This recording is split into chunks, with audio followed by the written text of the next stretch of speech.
Selamat pagi Inci, nama saya Nadia Pilot, NIM 1814201026. Saya dari kelas A1 Keperawatan semester 6, mahasiswa Universitas Pembangunan Indonesia Manado. Di video ini saya akan membahas tentang GCS dan BHD. Video ini saya buat demi memenuhi persyaratan di ujian akhir semester di semester 6 ini dengan mata kuliah Keperawatan Gawat Darurat atas nama dosen Nurse Olvin Manengke Escape MKes. GCS adalah skala yang dipakai untuk mengetahui tingkat kesadaran seseorang. Dahulu GCS hanya dipakai untuk mengetahui tingkat kesadaran orang yang mengalami cedera kepala. Namun, saat ini GCS juga digunakan untuk menilai tingkat kesadaran saat memberikan pertolongan darurat medis. Penyebab turunnya tingkat kesadaran orang. Otak merupakan organ utama yang bertugas menjaga kesadaran. Agar bekerja dengan baik, otak membutuhkan asupan oksigen dan glukosa yang cukup. Cara mengukur tingkat kesadaran. Tingkat kesadaran tertinggi atau bisa dibilang terjaga sepenuhnya berada di skala 15. Sementara yang terendah atau yang dikatakan koma berada di skala 3. Untuk mengetahui skala GCS, tim medis akan melakukan pencegahan sebagai berikut. Yang pertama, mata. Nilai GCS yang dievaluasi melalui pemeriksaan mata. Jika tim medis meminta membuka mata dan merangsang seseorang dengan nyeri, tetapi mata orang tersebut tidak bereaksi dan tetap terpejam, maka poin GCS yang didapat yaitu 1. Jika mata terbuka akibat terangsang, nyeri saja, poin GCS yang didapat 2. Jika mata seorang terbuka hanya dengan mendengar suara atau dapat mengikuti perintah untuk membuka mata, poin GCS yaitu 3. Jika mata terbuka secara spontan tanpa perintah atau sentuhan, maka poin yang didapat yaitu 4. Suara. Nilai GCS yang dievaluasi dalam pemeriksaan respon suara. Jika seorang tidak mengeluarkan suara sedikit pun, meski sudah dipanggil atau dirangsang nyeri, maka seorang tersebut mendapat poin 1. Jika suara yang keluar seperti rintihan tanpa kata-kata, poin yang didapat yaitu 2. Seorang dapat berkomunikasi tapi tidak jelas atau hanya mengeluarkan kata-kata tapi bukan kalimat yang jelas, poin GCS-nya 3.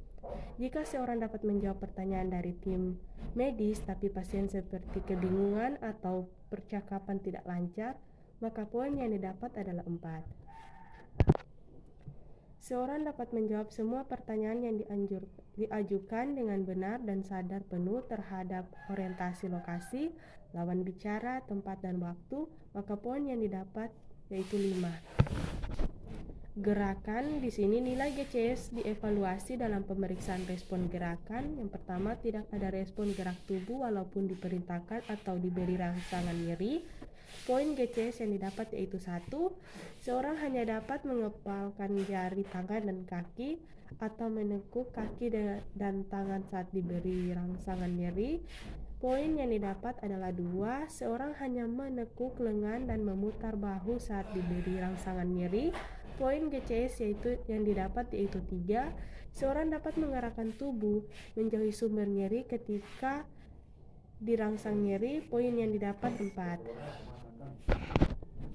Bagian tubuh yang tersakiti dapat bergerak dan orang yang diperiksa dapat menunjukkan lokasi nyeri. Poin yang didapat yaitu 5. Seorang dapat melakukan gerakan ketika diperintahkan. Poin GCS yang didapat 6. Itulah pembahasan dari GCS. Video saat ini saya akan membahas tentang BHD. Pengertian dari BHD. BHD adalah pertolongan pertama yang dilakukan pada korban henti jantung atau henti napas sebelum ditangani oleh tenaga medis atau rumah sakit. Dan GER. Di sini ketika kita menemukan korban, pastikan pertama aman diri, aman korban, dan aman lingkungan. Selanjutnya, cek respon di mana panggil nama korban, tepuk bahu korban, dan bila tidak ada respon, bisa meminta bantuan kepada orang-orang di sekitar. Circulation di sini, lakukan kompresi dada. Yang pertama, atur posisi korban. Korban letakkan di atas permukaan yang keras dan datar. Kedua, penolong berlutut di samping kanan korban. Ketiga, letakkan tumit telapak tangan pada pertengahan dada dengan telapak tangan ditumpuk dengan jari ditautkan.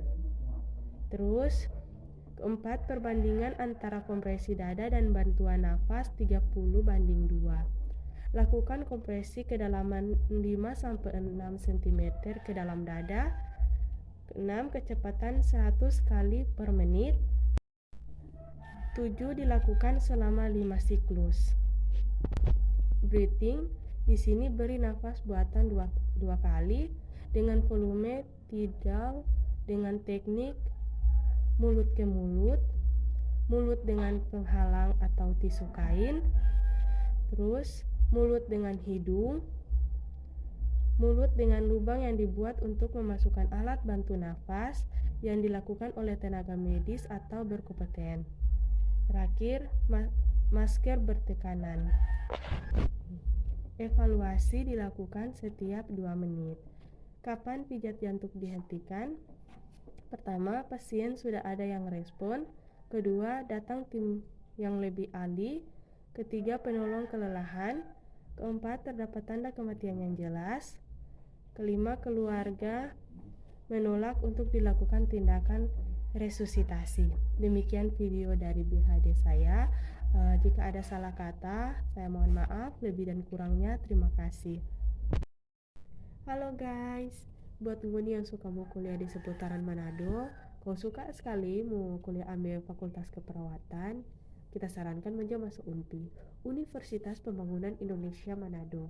Di UNPI, terampai Fakultas Keperawatan itu terakreditasi B, dan tentunya semua dosen yang ada di sana selalu memberikan yang terbaik for DP mahasiswa. Begitu juga video, torang tunggu di UNPI.